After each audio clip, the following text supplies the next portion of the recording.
And welcome to the premiere of Bollocks, Talks, and Tangents. All right, I got my great co-host here, Derek. Welcome.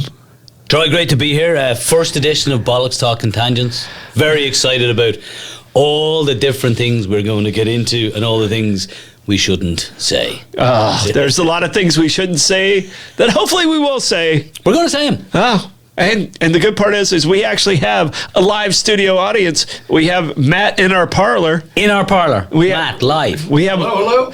We have a VIP parlor like no other show. So, and he's actually the one who's going to be, he's in charge of censorship too.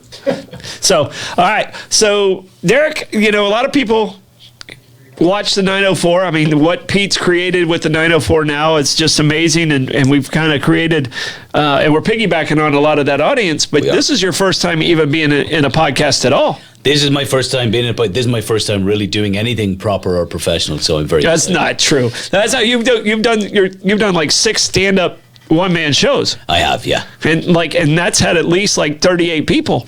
37. 37, yeah. Well, I was counting the unconscious ones too. Well, split personality I was adding in, so maybe 36. Oh, okay. Reality. So that's what it is. Huge. So, but I mean, how did you get into the whole comedy gig? So I need a lot of therapy. I had a really miserable childhood, dark family, that kind of thing, and I figured just getting up on stage and ranting about it was a whole lot cheaper, probably more effective than therapy. Oh, yeah. So that's really... See, I turned to alcohol. So. Well, I tried that for a long, long time, and I still, obviously. Yeah, I turned to alcohol. Yeah, I got an Irish co-host drinking a Mexican beer. I'm close with my brothers from south of the border, obviously. All right, so we do have a whiskey of the week in front of us, and it is Bear Gully Classic, and it's called Bonfire, and it's from Winter Park. It's a bourbon from Winter Park, and Barry Browdy gifted that to us for our first show. And as everybody knows, Winter Park, famous for its bourbon. Well, mostly sinkholes, but cheers. Yeah. Cheers. Cheers. And thank you for everybody who's listening. If you would, please. Thank you very much indeed. Please hit that share button. And our whiskey of the week is, and you're prepared for this, right? Are you ready? Go on. Our whiskey of the week is sponsored by Meehan's. Meehan's. Can you do the Meehan's read? I can. This is your first live read. And in no way... This is how we pay the bills. In no way is it stereotypical that I would be reading the piece for Meehan's Irish Pub. It just works that way. It kind of works out that way. There's going to be very few leprechaun jokes, too. Very few. Yeah. Eat, drink, and be Irish. You'll always have a wonderful time at Meehan's, located on the waterfront in downtown St. Augustine, Florida. Meehan's Irish Pub and Seafood House is the place for locals and visitors to feel right at home in our comfortable, traditional Irish pub. Backyard or Johnny's Oyster Bar. Have a pint, swap a story, and stay for dinner. Traditional Irish food and signature seafood dishes are our specialty, including corned beef and cabbage, fish and chips, and shepherd's pie.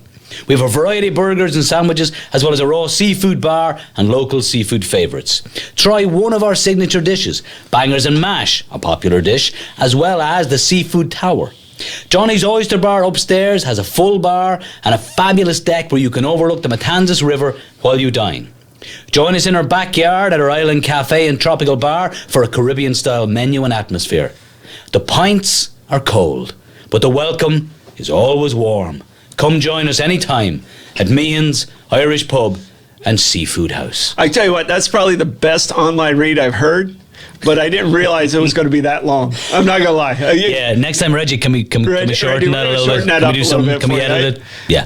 Yeah. But I mean, the great part, I mean, you and I, we may or not have had a couple. You're allowed to pop your beer over there, Matt. Matt's worried about the beer sound happening in the studio. I think you're allowed. We're encouraging drinking, and I am letting people know right now. This show's not for your kids.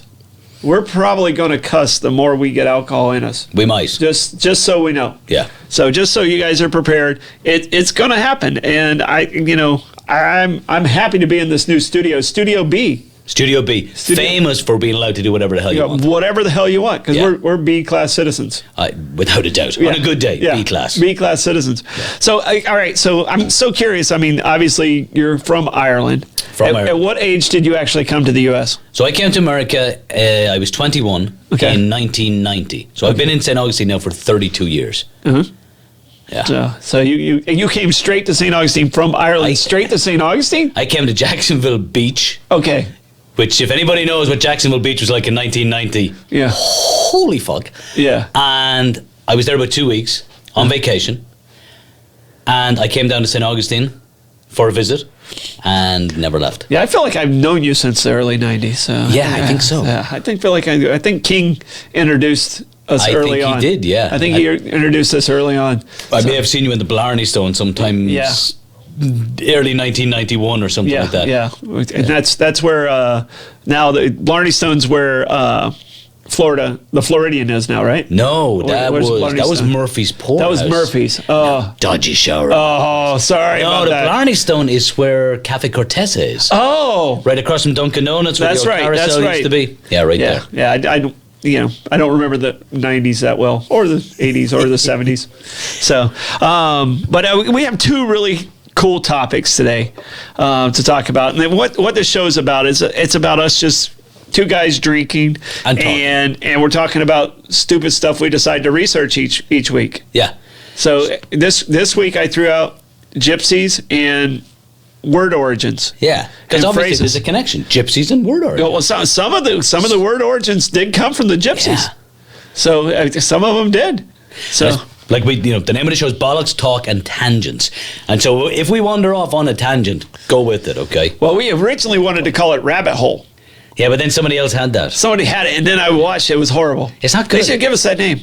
Yeah, really Bollocks should. Rabbit Hole. Yeah. So, all right. So, one of the coolest things that I looked up, and I started doing like phrases and stuff like that. And you and I talked a little bit earlier this week, and you talked about assassin. Love And the origin of assassin. So tell us that history of the origin of the word assassin. Where did that come from? So- I'm going to drink while you're doing Yeah, that. you go right ahead. Because the more you talk, the more I get to drink. So I was listening to some high school kids. I also teach high school, but I was listening to some high school kids talk about the game Assassin's Creed. And so I was trying to, explain why this is actually interesting, why it's funny. And the word assassin goes back to the First Crusade, right? When the Christians were going to take back Jerusalem from the Muslims. And the assassins were a bunch of basically, assassins, hitmen, who in the evenings would sit down, smoke some hashish, have a religious ceremony, right? Smoke a little more hashish, and then go out to murder or slaughter the So they were leaders baked out of of the their Christians. mind. Baked. They were baked out of their mind out Right. there. Dude, I can't shoot straight sober. Yeah, so the word was hashashan, Okay. which is somebody who is smoking hashish. Okay. And it became anglicized to assassins. So, but that was it. They would get high, go out and try to sneak into the tents and kill the leaders of the Christians trying to take back Jerusalem. Assassins. Yeah. Just like that. Yeah, and that's, I mean, to me, I didn't know that when you told me that the other day. I was like, freaking great. That's exactly what I'm looking for. The one I like the best is, the word shit. Love shit. Yeah, because we use the I mean, word I love shit. the word We shit. use the word shit a lot. But the word shit actually comes from old shipping days and cargo ships. And what it is when they would transfer the manure over from the old world to the new world, they would put it down below deck, and the methane would build up, and it would actually blow up the boat. So what they had to do is, with the manure, they would stamp on top of the barrel, "Ship high in transit," and that was too much to put on. It was too much to put on the barrel, so they put SHIT, and that's how we came up with the word shit. And you're not shitting me here. Yeah. No, we don't want you blowing up the place. Yeah, that's So- good shit right there. Yeah, don't want you blowing up the place. That's for damn sure. So, but I mean, there's so many cool things, and the word that kept popping up is the word cat. There's so many phrases with the different. Don't be a copycat. Yeah. Take a cat nap. I mean, Yeah, cat they're the got cat's pajamas. cat's pajamas. Cat got your tongue. Yeah. All right, so a cat got your tongue is one of the ones that I really wanted to kind of check it out. And did you check that one out at all? I did not, but I have another cat one. You have a cat one. We're do. gonna do my cat one. Then we'll do your two cat. All right, let's do one because you have two. I want to do one of your cat ones, and then we'll come back to cat got your tongue. Okay, so Because you're a cool cat. thank God. So the one I came across was letting the cat out of the bag. Okay. Okay. And I found two original stories for this. The first one was if you were going to sell a suckling pig at market, as one does back in the day. Yeah, because that's what they do. Right. Yeah. You know, and you come to the market with your bag and you have your suckling pig in there. And apparently, and I struggle to believe this, but it was apparently okay to do this in England. And we know the English are a trustworthy bunch who would never engage Yeah, because in coming from an Irishman, No. you completely trust the English. above reproach. Yeah, Above reproach. yeah, completely. But some of these English people, imagine this, would actually have a cat in the bag instead of a suckling pig and would sell you The bag. the bag. Hoping- you would hoping not you- open it, hoping you would. probably because you've been drinking. Yes. And then you'd... Winter Park bourbon, of Winter course. Park Bourbon, of course. Yeah. And you would leave the fair, and then you would open the bag, and you would let the cat out of the bag. The secret would be revealed, and you did not have your suckling pig. Yeah. But, if I may continue, the second thing I got from letting the cat out of the bag was it's connected to punishment on ships. The cat o' nine tails was the old whip. Yeah. Right? And if one sailor was informing on another sailor who was then going to get in trouble, you were letting the cat out of the bag, i.e. you were going to unleash the cat o' nine tails. And that's the one I knew. That's the one I knew about the cat of nine tails, and because that actually is attached to the one I have. Cat's got your tongue. Cat's got my tongue right now. Yeah, cat's got your tongue, and there's two for cat's got your tongue, and All right. one of them goes to the cat's of nine tails. Really? Yeah. So if you held on to the secret, cat's got your tongue. As you're getting whipped with the cat's of nine tails, and if you told with the cat of nine tails, you let the cat out of the bag. That's And incredible. that's the research I found. So that's why I love these rabbit holes. That's what makes it so much fun. But there's another one, and this is the one that originally cat got your tongue that I had heard a while back. Yeah. And what it was if you were a thief or if you knew a story and wouldn't rat somebody out, some of the royals back in the Egyptian days would actually cut out the tongue of the thief and feed it to the their cat. cat. Brilliant. So I kind of like that one better. I do too. But when you went with the other cat story, it's like, oh, okay, that kind of matches up with that one. That's fantastic. Yeah. So what's your other cat one? What's Well, your that was other it. I just did the two for letting the cat out of the bag. Okay. That was it. I've got more though. I got loads. You got loads. You got loads. What's your next one? What's your next one? you Okay, got? so I love boxing. I love boxing. I love martial. I love all that kind Yeah, of stuff. yeah. 'Cause you do some ring announcements. I used to do some Yeah, ring announcement yeah. back in the day. Yeah. So some of the expressions I love it. I love throwing your hat into the ring. Mm-hmm. And of course, originally in bare knuckle prize fighting days, you would have a champion. And you'd have a guy in the middle, maybe again at a fairground, a huckster shouting and roaring like an ass, and everybody step Yeah. right up. And then if you wanted to challenge the fighter, the boxer, you literally took your hat off and you threw it into the ring. And that was a statement of intent that you were going to fight. And now today we talk about, when somebody joins a political party or they try to get the throwing their hat nomination, in the throwing ring, their yeah. hat into the ring. Yeah. But yeah, it goes back But to... it starts with boxing. Yeah. It starts with the bare knuckle, drawing the line. Yeah. Toe on the line. Well, and drawing the line is toe on the Yeah, line. toe on the line. And then it's it's also... the same thing. Same thing, and it's also stepping up to the mark. Ah. The same... I didn't again, put that one together, but I knew the draw the line there. And stepping up to the mark was at the start of every round in the old bare knuckle boxing days. You had to step up to the line that was drawn in the middle of the ring. And if you could not step up to the mark, that meant you were out, you were done. Yeah. Simple as that. So stepping up to the mark was you're ready to fight, you're ready to go. Yeah. Toe on the line. Yeah. And I don't know why it keeps going through my head is, what was that?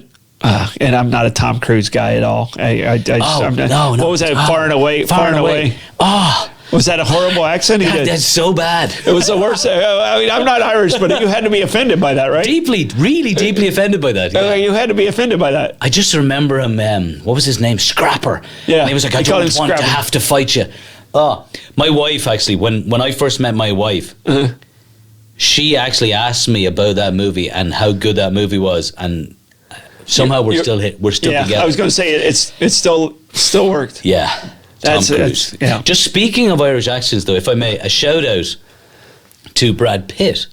Because Brad Pitt played an Irish gypsy, and we're going to get to gypsies later. Yeah, we're going to go there. He played an Irish gypsy in Snatch, and his accent was absolutely incredible. And he got knocked all over the place for people saying, I couldn't understand a word of him. He sounded like every Irish gypsy that I ever grew up with. Yeah. Brad Pitt was incredible. Tom Cruise, not so much. Yeah, no, I thought it was horrible. I'm not even Irish, and I was offended for you. Actually, I'm a little Irish. I drink a lot. There you go. So I got that going for Good me. enough. All right. So a lot of the terms come from military and stuff like that. So getting cold feet. I didn't realize that was a military term.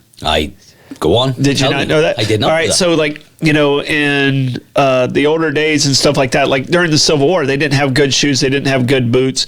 They didn't have socks and stuff like that. So their feet would get frostbite. All right. So they couldn't march as fast as the other one. So they would fall behind it in the battle. Okay. So it was called getting cold feet because they couldn't keep up with the battle. Right. So it sounded like you were being safe, even though they couldn't march. Yeah. They'd be like, oh, he's. But it would be like, if you're a wuss, you'd fake like you got cold. I got ice. I got the bad shoes. I got bad digits. Yeah. And they'd fall behind in the battle, and then they'd stay safe. That's fantastic. So yeah, I didn't realize that until this week. I like that one. Yeah, and I get cold feet a lot. I got a little cold feet right before we started the show. I was going to walk out. Not true. It's shoes. It's the shoes. It's shoes. Yeah. Yeah. So- The one I always liked the Baker's Dozen. Uh-huh.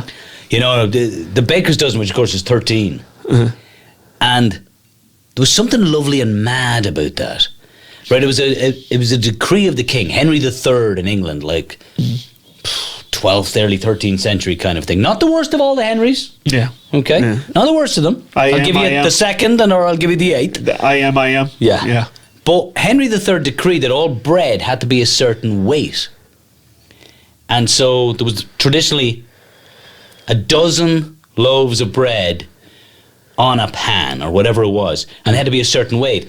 And if you weren't a certain weight, it was punishable by fines or even the stocks or something like that. Okay. So the bakers, to make sure they didn't mess up the weight, Oh, just to make sure they were over the weight. Over and the weight. They had to carry. yeah, they'd add an extra loaf onto it. So a baker's dozen was 13, and they were just protecting themselves. Just so they were protected against Yeah. the king.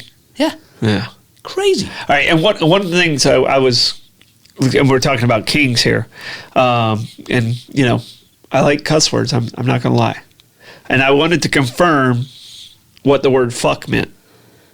All right. Fuck. Okay. And what I had originally heard, and I couldn't get confirmation of this, Yeah. was fornication under consent of the king. The king, yeah. Because you used to have to ask the king's permission, even if you got married, Yeah.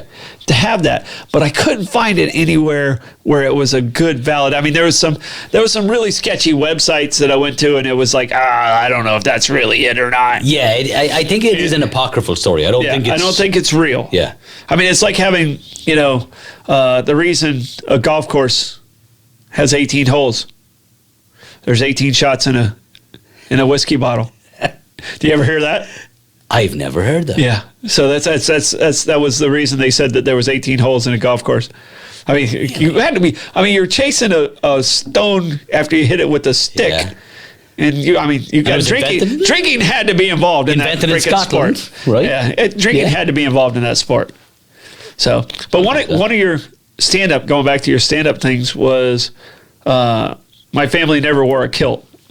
That's right. So, as an Irishman, tell me how that came to be. I don't. Okay. So I don't want to go off on a rant here. Really. I would. Well, it's not time for it, but this It's not time for it, 'cause this is exactly what I because want to we talk have about. we have an Angry Irishman segment that's coming up soon.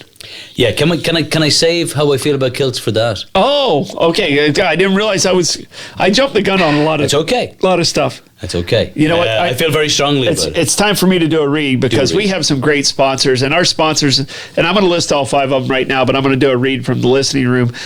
We have 900 Degree Pizza and Pasto. Excellent pizza. Aber Kresge and Associates, CPAs here in town. The Beacon Listening Room, which I'm going to do, and which I do trivia on Wednesday nights there. You already mentioned Meehan's Irish Pub. Yep. And St. Augustine Pirate Museum. I mean, and these are people we got to say thank you to because they don't even know what we're going to do. They have no idea what we're doing. No, it's the very first show. Yeah. The very first show. They may be regretting their decisions Already.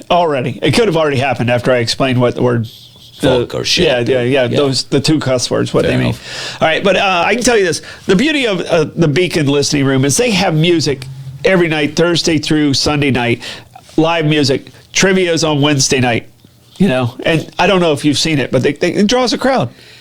I think I've heard about it. Yeah, I tell the same stupid jokes every single week, but they have a great happy hour on the weekdays. So from 5 to 7 every weekday, amazing happy hour, full bar there, and the music there is amazing.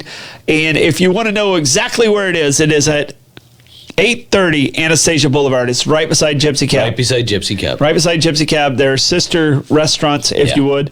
And we're sharing in that. So next week we'll talk about Gypsy. Yeah, and the service is amazing. And if I may, the trivia is pretty good on Wednesday night. Old repeated jokes. No, But they work. They work. My wife does say you got to freshen up the repertoire, though. Yeah. Yeah, it's probably not But happening. she's very critical about stuff like I that. have noticed that. Yeah. I've noticed that. So it's probably not going to happen. Because I met you two separately, by the way. That's Which is right. always interesting. And like when you guys were, I think you guys were already engaged by the time like I met the two of you together. Probably. And I was like, what? Because I've drank with you and I've drank with her separately. Yeah. And you guys were engaged. You guys were one of those unique St. Augustine couples. That is, where- it's kind of cool. Like when you knew us both before. Yeah. So But that's the beauty of St. Augustine. We're still a small town. We are still a small All right. town. One of the other cats things that I had was raining cats and dogs. Did you hear this one? I know a little bit about it, but go on, please. All right. There's 2 of this one. 2. There's 2 of this one. Damn cats. It goes to look, I even have a little photo of this one. The photo's wonderful. Photo. Yeah, you can't tell. All right, but the first one I didn't know. The second one I knew. Yeah. All right, and the second one I think is more true. So we're going to go with the first one first. All right. All right. So the first one, it goes back to the Norse mythology. All right. Cats were symbolized as heavy rains. So if you got heavy rains, there was a cat that symbolized it. And dogs were associated with the gods of storms. All right. Really? So that of Odin, you know. Yeah. So I didn't know that at all. This is the version I knew. So houses used to have thatch roofs in England and Ireland and Scotland and that. Yeah. They had thatch roofs. So the dogs and cats would get up there either to sun themselves when it was cooler or to cool themselves off when it was hotter. Yeah. But when it rained, the thatch would separate a little bit as they were sleeping on the roofs, and they would fall through the thatch. And they'd fall into the houses themselves because they were sitting there, and as it got wetter, they would slip through the thatch, and that's how it came up with the rain. I like that one better. Raining Which one do you cats and like? dogs. Which one do you I like? like that one better. The Norse thing is interesting too. Yeah, I didn't know anything about the Norse one until I we. like the Norse stuff because, you know, we're here on Thursday, right? Thursday. Yes, Thursday. it's Thursday. Wednesday is Woden's Day. Yes. Right? It's kind of cool. Yeah. Friday's Freya's Day. And Tuesday's Tears Day. Yeah. Right? The old swordsman who got his hand bitten off by that. What's the. Anybody who watched Thor Ragnarok knows what the damn wolf's name is. I can't remember. don't know the wolf's name. Fenris. There you go. Wow, you came out of that. No seen Thor wonder you're Ragnarok pretty a good lot. at trivia. Yeah. Man, I got kids. you got kids? And then Chris Hemsworth takes his shirt off in that. So Yeah, that's it. And I'm married. Well, you know, a lot of people tell me I look absolutely nothing like him with his shirt off. I think it's true. I think in most lives. Because he doesn't I have would agree. tattoos. I have tattoos. See, that's the difference. I think that's That what the it difference. is. Yeah. I think for that's sure. I think that's the separator. No. Yeah, that's not it. I think That's not it at all. I think it's your hair actually. Oh, Otherwise, he it's does. the But exact- that's a wig. You think it's a wig? Yeah, no, I've Okay. watched interviews. All right. I watched interviews. That's a I feel wig. better knowing that. Yeah. Somehow. So, all right. So, what other word you got over there that Okay, so that I you got, find? I got one. We're good for two more from Two each more. of us. Okay, so one I like is painting the town red. Okay. Painting the town red. And what I found fascinating about this was there was a guy called the Marquess of Waterford. He was an English nobleman. And in 1837, him and a bunch of his buddies went on the piss. They went drinking and gallivanting around the town, and they engaged in all kinds of shenanigans and vandalism and, wrecking stuff and that kind of thing. But they also came across some red paint and quite literally painted doors and painted houses red. Yes. And the expression comes from the behaviour, the bad behaviour, the boorish behaviour, or the fantastic drunken behaviour, depending Yeah. on how you look at it, Yeah. of just getting shit-faced, and not Yeah. giving a fuck, because you're a Marquess Yeah. of Waterford and you can get away with it.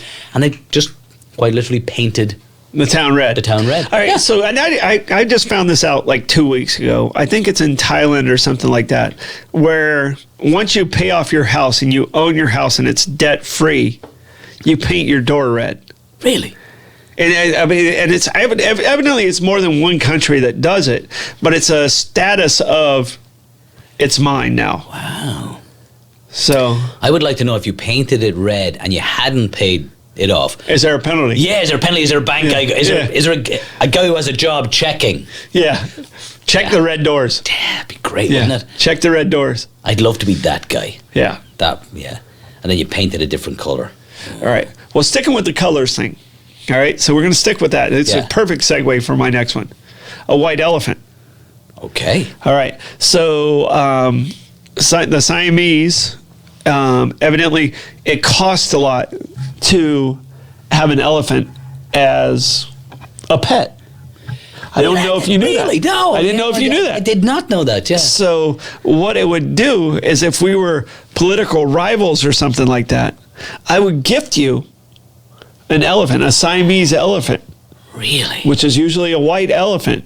All right. And then it would cost you so much money, it would let me advance myself politically and it would let me advance myself in business. So it could almost break you trying to maintain the gift that I gave you. Right, and I couldn't give it back You can't because that's bad form.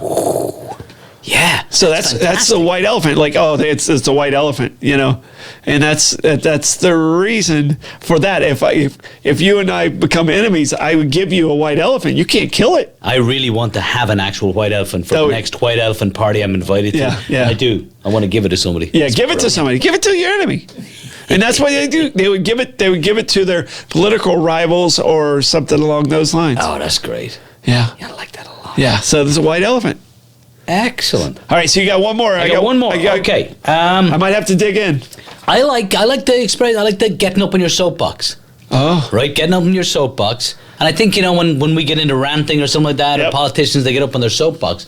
And again, the expression goes back to people actually getting up on the boxes that soap was delivered in. Mm-hmm. They used to deliver soap in really big wooden boxes, wooden crates. Yeah. And so people, particularly again in England, the late 1890s, early 1900s, would bring the big wooden soapbox crates out, put them in the square, stand on them, and then just start ranting, start yelling at people. I see them on St. George Street all the time.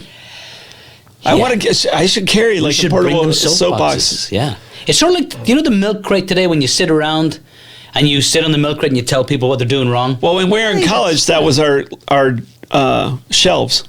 Milk crates. You remember the milk crates? Yeah. We'd stack them up. When I was in college, that's what my clothes were in.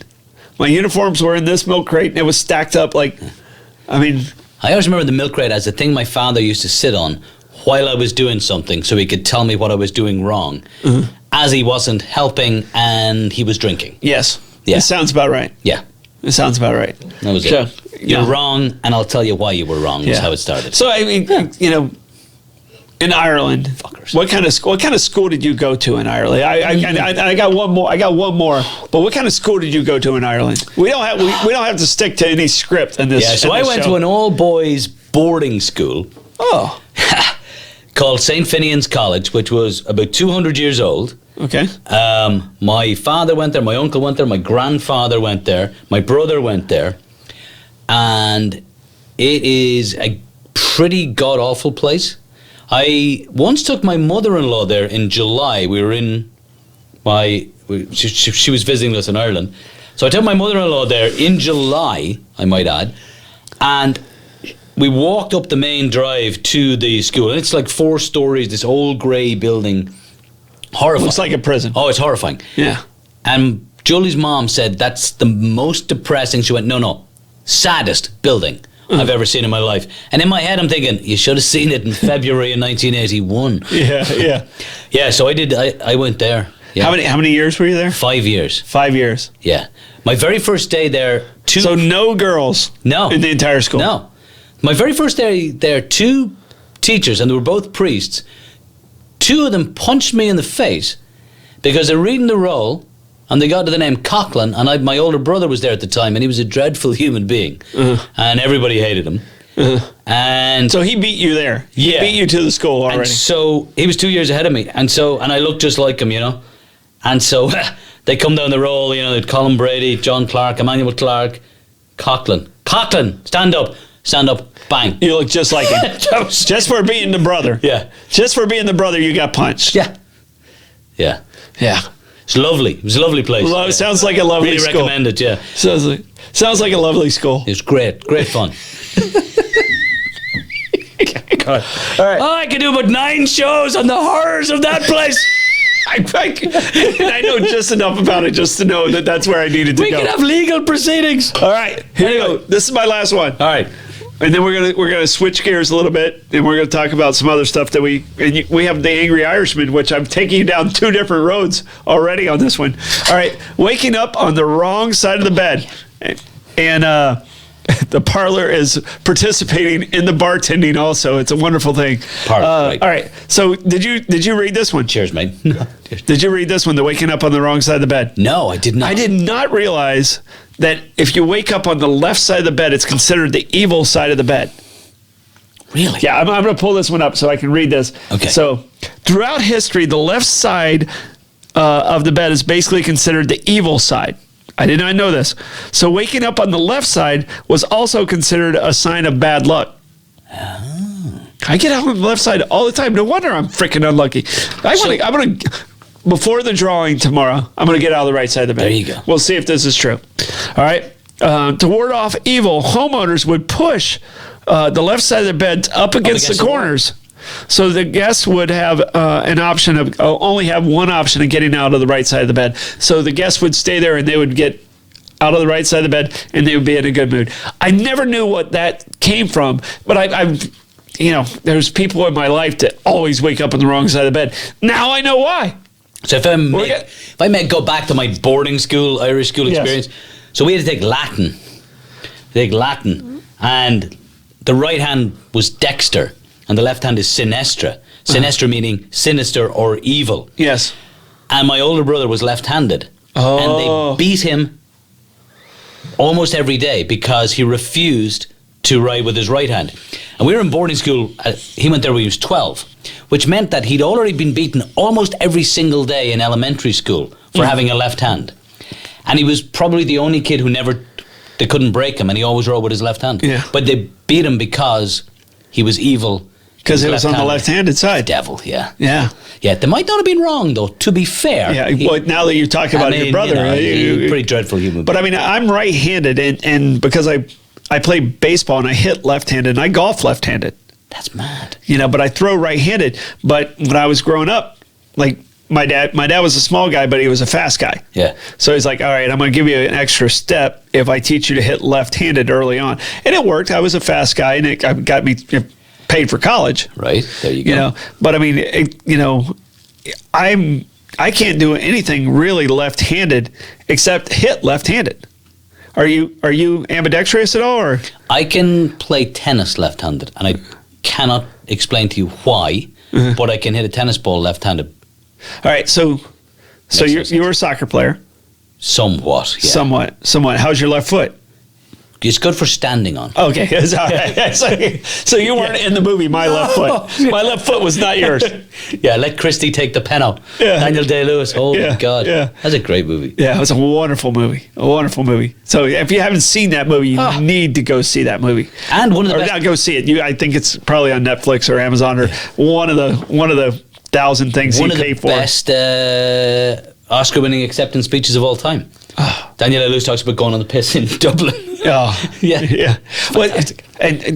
Which? Okay, we're gonna go there. Daniel Day-Lewis character. What's your favorite Daniel Day-Lewis character? Favorite Daniel Day-Lewis character? Okay, it's a tough one. I love him in There Will Be Blood. The last line in that movie, "I'm finished," is as good as anything I've Yeah. ever heard. Obviously, Last of the Mohicans. Oh, excellent. Fantastic. But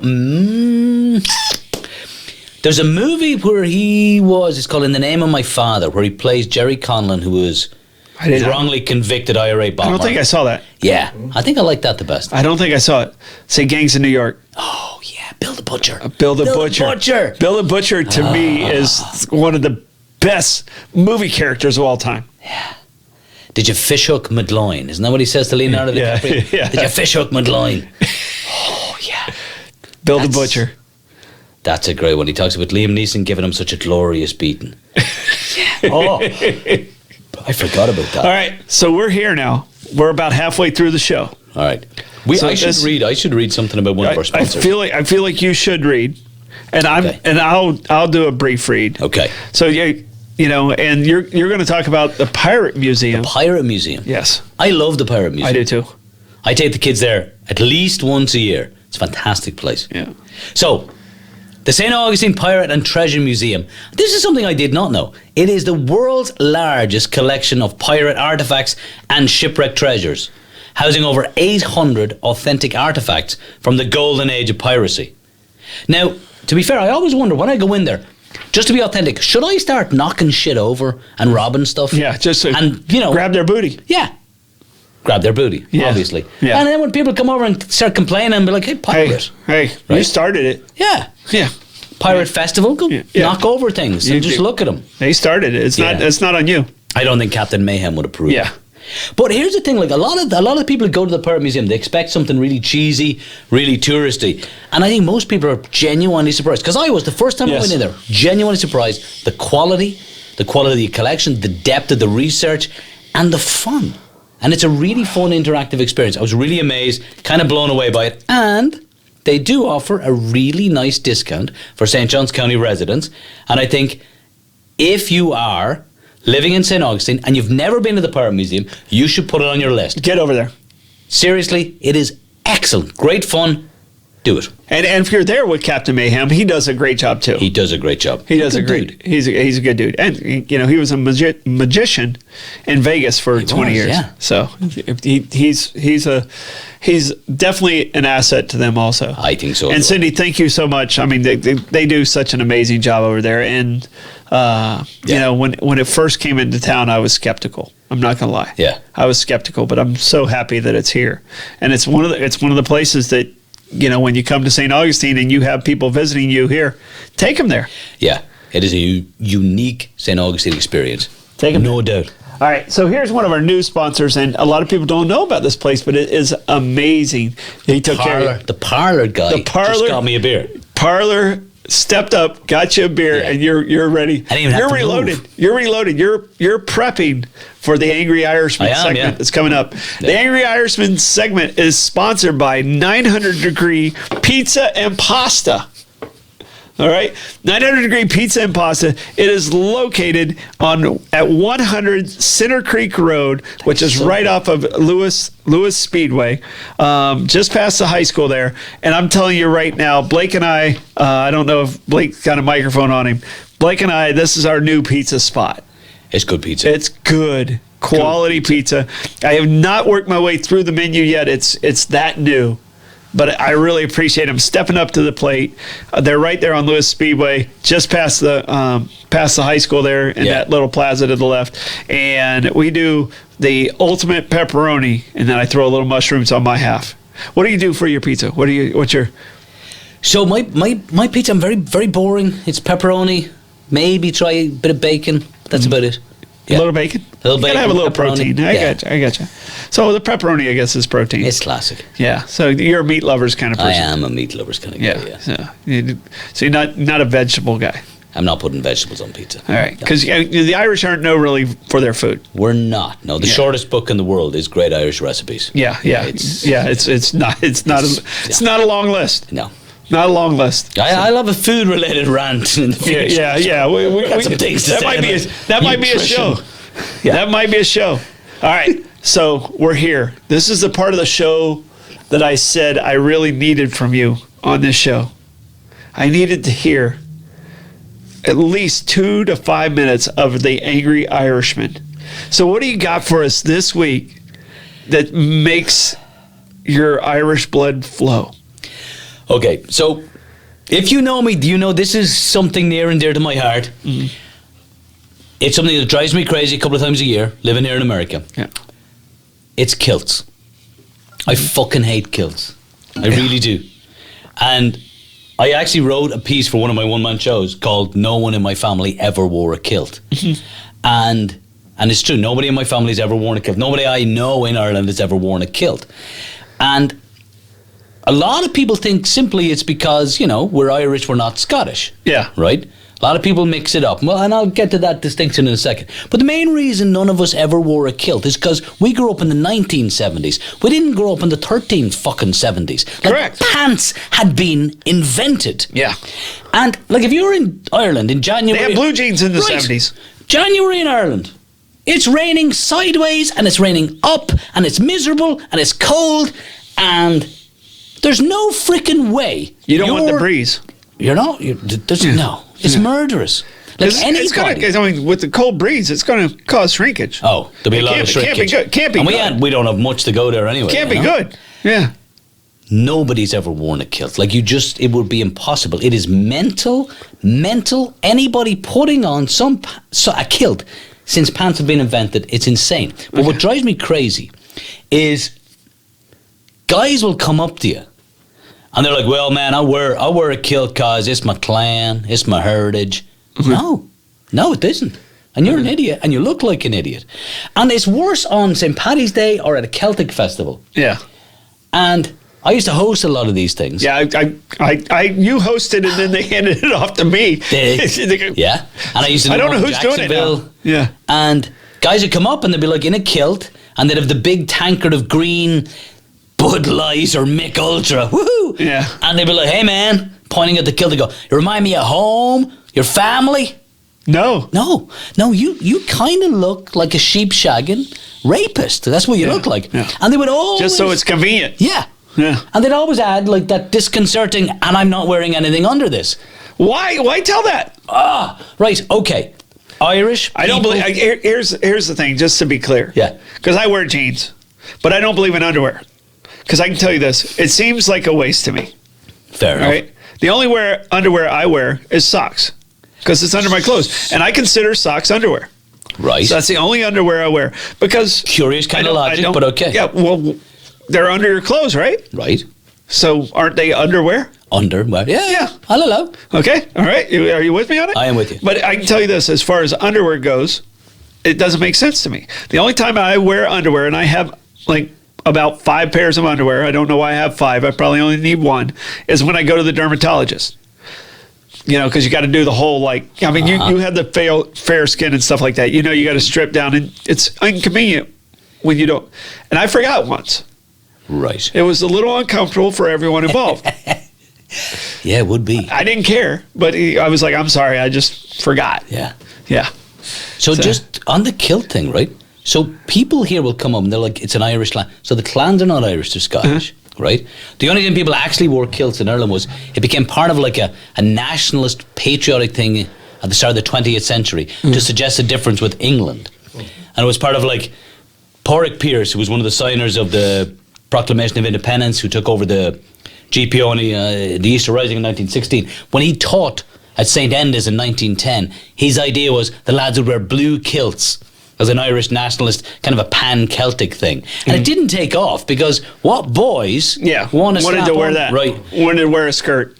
And then there were blue because blue was... Because by that time it was already... I mean, by that time it's a skirt. It's a skirt, you know. Yeah. I mean, it's a symbolic skirt is all it is. It's a terrible idea. There's so many angry people right now that have... I have a kilt. Oh, you shouldn't. I have a kilt. I do. I have a utility kilt that I wore when I was hosting the Celtic Festival.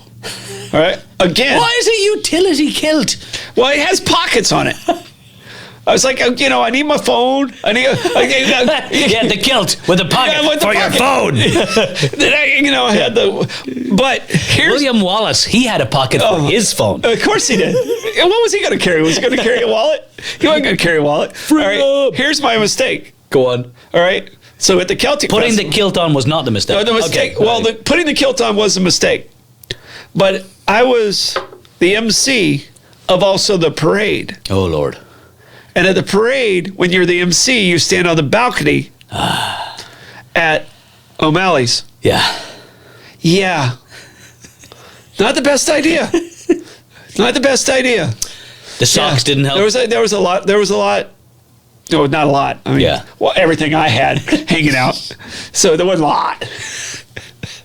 But it was a bad idea. It was just a mental bad image that'll haunt me mostly. Yeah. Like if you're announcing and they look up, you're like, ugh. Yeah. Wrong way. So no to kilts. Kilts, we're anti-kilt. No, we're anti-kilt. So we're anti-kilt. Yeah. All right. So our other topic, and this one I really enjoyed. This one was the gypsies. But before we do that, I need to do our final read so that we have covered all of our amazing sponsors that just stepped up. Yeah. We didn't even have a show, and we have 5 sponsors. Just by stepping up. That's amazing. All right. So our other sponsors, Aber Kresge and Associates. CPAs are committed to utilizing innovation and creativity to provide their very best financial, tax, and business insights and solutions while maintaining the highest level of integrity. Hey, they've kept me out of so much trouble. They're amazing accountants. Having a good accountant is key to life. It saves me so much money. Yeah. Our mission is to deliver first-rate solutions to every client in every situation while providing value-added services that exceed expectations of clients. Everyone should have that. Everyone should have the exceed expectations of the clients. I think so too. I think we've lost that in our society a little bit. But thank you, Aber Kresge, for bringing that back. So, and also, they used to come to trivia. We need to get them back. They need to be back at the Beacon. This is a call to Aber and Kresge. Yes. Come back to trivia. Get back to the Beacon. Yeah. All right, gypsies. Gypsies. Woo! Oh, rabbit hole. Unbelievable. I could talk about gypsies. Rabbit hole. I mean, and I threw the topic out to you, and I was like, and all I did was give you one word, and then I was like, all right, you do your research, I'll do mine. Holy shnikes! I learned. I don't know if there's ever so been much. They're not considered the highest quality of culture, but I don't know of a culture that's been persecuted. Oh my Lord! Over the centuries. Yeah. More than gypsies, and I think persecuted quietly as well. Yeah. There's law after law after law in country after country after country. But yet somehow it's never made big news, never been a big historical thing. It's always kind of like the under the carpet. I learned on our deep dive that even as recently in the 1970s, in the old communist bloc Czechoslovakia, they were sterilizing Roma women. Completely legal. Yeah, legally. Completely legal. It was on the books. It was on the books. So, and I don't know how far you went back, but I tried to get as far back as I possibly could. And the origin that I saw took us all the way back to India. Yeah. And it took us back to India in like 3rd or 4th century. Yeah, from the Punjab region of northeast India. Yeah. Like 400, 500, common era. Yeah. Absolutely incredible. Yeah. But I here's something I learned, and I learned this a few years ago. Actually, when I was talking with one of the guys I used to do the ring announcing with, a fella called Josh Rutgers, a really great guy. Mm. And Josh was saying that in certain places, or he was explaining to me that gypsy is actually a pejorative, it's a derogatory term, right? Okay. not in England, maybe not in Ireland, and so among some of the American gypsies, not so much, Yeah. but to the Roma people, the original Roma people who came from northern India. This is the largest group of what we would call gypsies in the Yeah. world. The term gypsy is derogatory. Yeah. And if you think about people talking about, were you gypped? Yeah. Right? Did somebody rob something from you? Yeah. Did they gyp Did they gyp you? Yeah. And that's where it comes from. Yeah. That's where it comes from. Yeah. But we both found this out, that the origin of the word gypsy comes from Egypt, where people in Europe thought that the Roma Because of people, their color of their skin. color of their skin, they thought that they were Because Egyptian. they had the darker skin. Darker skin, yeah. And this is where things get mad for me, right? Or really, really, really crazy. People justified persecuting the Roma as Egyptians or gypsies because there was a thing in the book of Ezekiel in the Bible that said that God was scattering the Egyptians round the world, and they would be, the mark of Cain was on them. Scarred. And they were awful people because of what they did to Yeah. the Jews. And people used that as justification to persecute the Roma. Well, and I can tell you this, and this is the prejudice of the world and how far prejudice goes back. And you were talking about the mark of Cain. Yeah. And I'm not an overly religious guy. You went to a church where you are no longer a very religious guy. All right. Yeah. But one of the questions I always ask my Christian friends is, which one of Noah's kids was black? Yeah. I swear to you, one of my heavily, heavily Christian friends says, well, that comes from the mark of Cain. What? Yeah. Very good hearted person. And I was just like, I don't know if you could make yourself more prejudiced by one statement than that. I mean, it's. But you were talking about the mark of Cain, and that's why gypsies were. It was okay to abuse them. Yeah. It was okay to slaughter them. Yeah.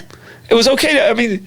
Well, so the Holocaust, we both. Yeah, came the across this Holocaust. too. I had no idea the Holocaust, how many gypsies were involved in the Holocaust.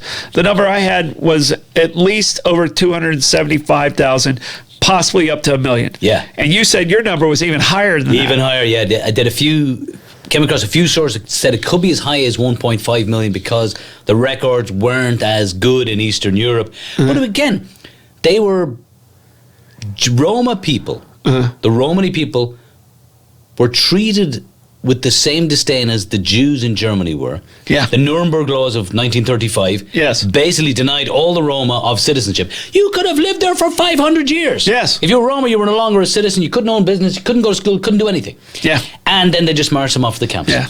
Yeah. Fascinating. No, it's a part of history that was completely lost, and and this is why I love doing this show, and this is why I think I'm going to really enjoy this show, because each week we're going to give ourselves a topic, and we're just going to go. Yeah. And we're just going to go, and whatever you come to the show with, whatever I come to the show with, we go with it. But I mean, I just found it so fascinating of shit I don't know. So the thing that I didn't know, where I'm from in Ireland, a town called Mullingar, there's a lot of gypsies. Irish travellers, another word for them. Pavies, another word we use. I did not realise that the Irish travelling community is not in any way, shape or form connected genetically to the Roma people, the people that came Yeah. from India originally. Yeah. I had no idea. The Scottish are different. Right. Every gypsy group is kind of its own sect. Yeah. And I didn't realize. I thought it was all intertwined. I did too. But the only thing that's in common is if you were a gypsy, you were persecuted. You were persecuted. Yeah. I mean, and they have an extraordinary culture. They're largely nomadic and still are today. The Irish gypsies, I'd read some stuff that said there was people displaced from the famine. And then I followed a couple of other sources down and, got some good, genuine, Irish historical sources that said there were probably remnants of the dispossessed Irish from the 1640s when Cromwell came over to Ireland and enacted all his dreadful things in Drogheda and Wexford and Limerick and Galway, and they've been travelling ever since, wandering ever since, and they're actually now different genetically to Irish people Yeah. because they've stayed so isolated and there are so few Yeah. of them, which again is fascinating. No, it's absolutely amazing. And my new pseudonym is now Billy Marshall. Billy Marshall. Tell us why. Okay, Billy Marshall is the king of the Scottish gypsies. Yeah. All right, he lived to be 120. I'm sure that's factual. He had Absolutely. over 100 wives. No, he had 17 wives. He had over 100 children. That's amazing. I mean, yeah. So if I check into a hotel, this show gets so famous. We're like, we can't give our real names. No, you're Billy Marshall. I'm going to be Billy Marshall. Oh, that's great. Well, here's one I found. Mm-hmm. So, I used to smoke cigarettes, right? Mm-hmm. I think I started smoking cigarettes when I think I was 12. And everybody in Ireland smoked cigarettes. Yeah. And we were allowed to smoke at our boarding schools, but the only privilege you had was smoking. But when I was growing up, the coolest cigarettes you could get in the entire world were Gitane. Gitane. French cigarettes, right? Ooh. Gitane. They were absolutely Ooh. coffin nails. Like 4 cigarettes, you were dead. Yeah, Like yeah. you had automatic lung cancer. Yeah. But Gitane is a French word for gypsy woman. And I looked it up today, and I discovered the packs is a gypsy woman dancing on the pack of cigarettes. And you never noticed it Never before. noticed before. Had no idea that that's what it was. Yeah. Found that out doing research. Yeah. Yeah. See, that's why I love these rabbit holes. I love these rabbit holes. All right, here's the other thing I found super amazing. So there were 133 laws against gypsies that were passed during the Holy Roman Empire. So from 1551 to 1774. They were hated so much, they gave them 133 laws just against them. That's criminal. All right. Yeah. All right. And I hate to revert back Yeah. to where we're at with word origins. Do you know where close but no cigar came from? I do not. All right. So, the gypsies in America were in a lot of carnivals, were musicians, were jugglers. Yeah. The original carnival games were not focused for kids. They were focused for adults. Okay. So these traveling carnivals, if you didn't, what they did is they gave away cigars instead of stuffed animals. Oh. So, and it's always been this way, the game was rigged against you. So it always looked like, I could almost make it, but you could never really win. Yeah. But it'd be like, oh, you're so close, but no cigar. No cigar. And that's the way they used to give away cigars instead of stuffed animals. That's fantastic. And so that's the association. I was telling you that there was association with the words of the gypsies. Yeah. That's the one that I found that was like, that's where, because I had no idea. I had no idea either. Yeah. Well, so I think I said earlier, I love boxing, and that's so the current heavyweight champion of the world, Yeah. Tyson Fury. Yes. He's a gypsy. He's a gypsy king. He's got Irish traveller roots, and he's very, very proud of the gypsy heritage. Uh-huh. Yeah. And I read as well, and I got to be honest, I didn't check all my sources, but Charlie Chaplin is supposedly a gypsy. The little tramp. Little tramp. But it makes sense as well. His greatest satirical movie was really taking the piss out of Hitler. Oh, yeah. Yeah. Right? Yeah. And maybe it makes a little more sense right now. Yeah. So I haven't followed up on it, but It definitely makes sense. Yeah. Yeah, because they were getting persecuted so much at that time. And yeah. Dispossessed Chaplin's an people. interesting dude. We might have a Chaplin rabbit hole just in itself at some point. I showed some of my kids some of Charlie Chaplin last year, and the reaction is fascinating because I think he's fallen out of the kind of common public perception. These he's great silent brilliant. movie guys, and the stuff he did, so incredible. He is total genius. Brilliant. Yeah. I mean, just absolutely. I can watch silent movies now, and I don't know if you know this, but like, if they're not one of our sponsors, maybe they should be. But at Prohibition Kitchen, they'll play some Buster Keating, they'll play some Charlie Chaplin, as you're like sitting there drinking a quality bourbon. The physical comedy of Buster Keaton trying to open a folding chair is as good as anything. Yeah. Like if you want a It's lesson in how to do physical comedy, that's it right there. It's absolutely brilliant. So, all right. So the final stat I have on gypsies is there's evidently over 1 million that are considered gypsies within the United States. Yep.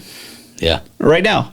So out of the 300 million, there's 1 million people that consider themselves gypsies from the Roman descent. Yeah, from the Roman descent, and then there's also some from the Irish descent, the English descent. Yeah. And I read 10 to 14 million in Europe. Yes. Of the Roma descent. Yeah. Incredible. Yeah, I had between 15 and 20 is the number I saw for that. Well, I think the numbers are all, it's because it's very, very hard, to get a census on people who are, Guess what? nomadic and skeptical. We're at the end of our show. We're at the end of our show. We're 1 hour in. Wow. And I wanted you to actually tell, we'll tell this story next week, but of the biggest loss of my financial career. You were eyewitness to it. You were there. You were there. He was at the Blake. I'm looking at Blake right now. He was at the Orlando City situation. He was my man Derek was with me. So I want to say thank you. It might be my fault. Yeah, it might be Derek's fault. It might be Derek's fault. I want to say thank you to everybody out there. This was amazing fun. I can't believe we went through an hour that quick. That was quick. That was amazing how quick. Next week we're going to talk about pirates. What's our other topic going to be? We talked about pirates already. I don't know. You want to pick something out? Yeah, I'll pick something up, but I can't commit to it right now. All right, we'll put it on our page so you guys can go down the rabbit hole with us, because that's the fun of it. And thank you to our sponsors. Seriously, the best people. Thanks to the Pirate Museum. Thank you to 900 Degree Pizza, to Meehan's, to Abear and Kresge, to the Beacon Listening Room. Thanks, y'all. Yeah, really it's amazing you guys having confidence in us. We appreciate it. We'll see you next week. Go down that rabbit hole. This is Bollocks, Talks and Tangents. We'll see you next week. Bye-bye.